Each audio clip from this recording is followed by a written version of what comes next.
મેં બહુ બધા તમારા વિડીયોઝની અંદર પણ જોયું છે આટલું બધું ગ્રેટિટ્યુડ. અને જો કે લક્ષ્મીનું સ્વરૂપ જ હોય આપણા ધર્મપત્ની, બરાબર, પણ આટલું બધું ગ્રેટિટ્યુડ કઈ રીતે આફ્ટર મેરેજ જ હતું કે પછીથી આવ્યું આ ધીરે ધીરે?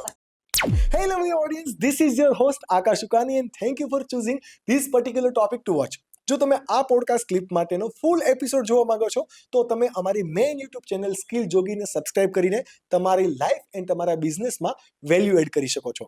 આવી અવનવી podcast clip every Monday, Wednesday and Friday જોવા માટે જો તમે કદાચ આ અમારી યુટ્યુબ ચેનલ સ્કિલ જોગી ક્લિપ પર નવા છો તો પ્લીઝ અમને સબસ્ક્રાઇબ કરો અને નોટિફિકેશન માટે બેલ આઇકન પ્રેસ કરો. અને જો તમે ઓલરેડી આ બેલ આઇકન પ્રેસ કરીને સબસ્ક્રાઇબ કરી દીધું છે then enjoy the video.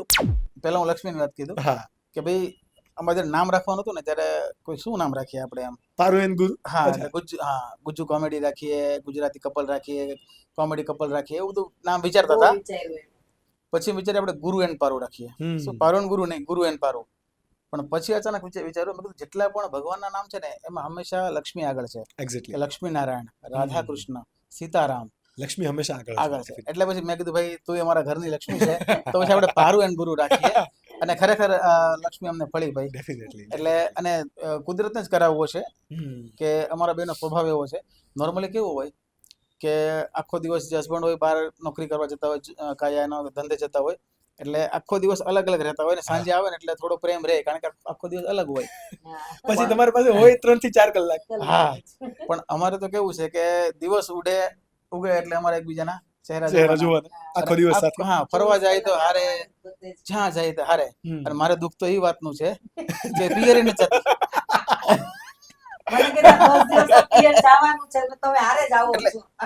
મેં એને કીધું, મેં કીધું એક વાર ખાલી તું પિયર જા, એટલે મારે અહેસાસ કરવો છે કે તારી વગર મતલબ મને તારી યાદ આવી જોઈએ કે મારે એવો ફીલ જોઈએ છે એમ.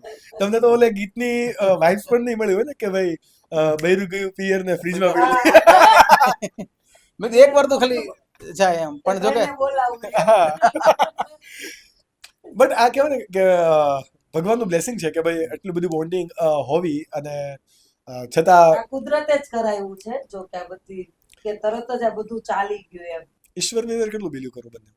હું તો બહુ જ કરું છું. જો બહુ જ. હું આની જ વાત કરીશ. હા. સોરી તમારા આ ના, બધા ના. લિસનર ને કે ભાઈ હું વધારે બોલું છું એ કારણ કે મને અમુક ટાઈમે બોલવાનો મોકો મળે એટલે હું લાભ લઈ લઉં છું. આવી બધી વસ્તુઓમાં એને છૂટ છે એ બોલવાના છે. મારે નથી બોલવું. ઘરે આપણે ચૂપ. હા, ઘરે ઈ ચૂપ હોય ને એટલે.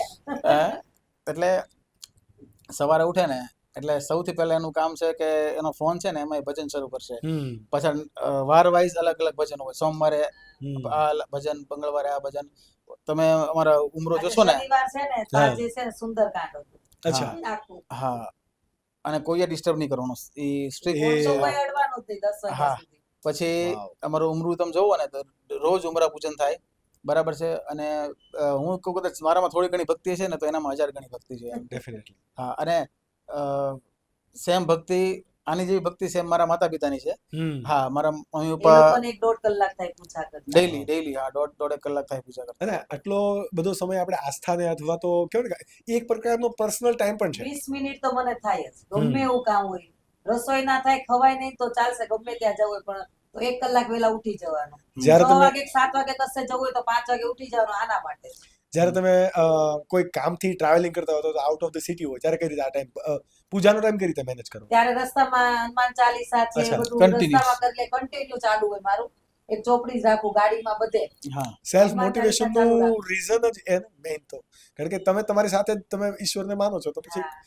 કોણ ક્યાં ही ઉખાડ લેગા કોઈ. હા. એટલે ઓલું કહે ને કે જો તમને કોઈ પણ વસ્તુમાં શ્રદ્ધા હોય ને, Yep. હું એમ કહું કે એક પથ્થર લઈ લો ભલે આમનામ, અને તમે એકવાર પૂરેપૂરી શ્રદ્ધા રાખો કે આ પથ્થરમાં ઈશ્વર છે અને આ પથ્થર મારું કામ કરે છે, બરાબર, 100% તમારું કામ થાય ને થાય. અને એ છે બરાબર. ને લોકો બધી પથ્થર જ પૂજાય છે ને, મેઇન જોવા જઈએ તો પથ્થર જ છે ક્યાંકથી. હા, એની અંદર લોકોની આસ્થા બાંધી દઈએ છે, વાત અલગ છે. હા, એટલે એ આ શક્તિ કામ કરે છે અને શક્તિ ખરેખર છે જ, યસ, પણ તમારે એમાં શ્રદ્ધા હોવી જોઈએ, બસ ડેફિનેટલી. વિશ્વાસ હોવો જોઈએ. અને સાયન્સની દ્રષ્ટિએ એને કદાચ જોઈએ તો આપણે એને સબકોન્શિયસ માઇન્ડ પણ કહી દઈએ કે સબકોન્શિયસ માઇન્ડ તમારું જ્યાં વર્ક કરે એ તમારી લો ઓફ એટ્રેક્શન થી તમને બધું મળવાનું છે. હા. પણ ફરીથી આપણે વાત ત્યાં જ આવે કે આ મારી વાલું કેવા વાળું હા. લગ્ન પછીથી તરત જ હતું કે પછી ધીરે ધીરે ડેવલપ થઈ ગયું? ધીરે ધીરે જ. હા. પેલા દપુડી ગયા હા.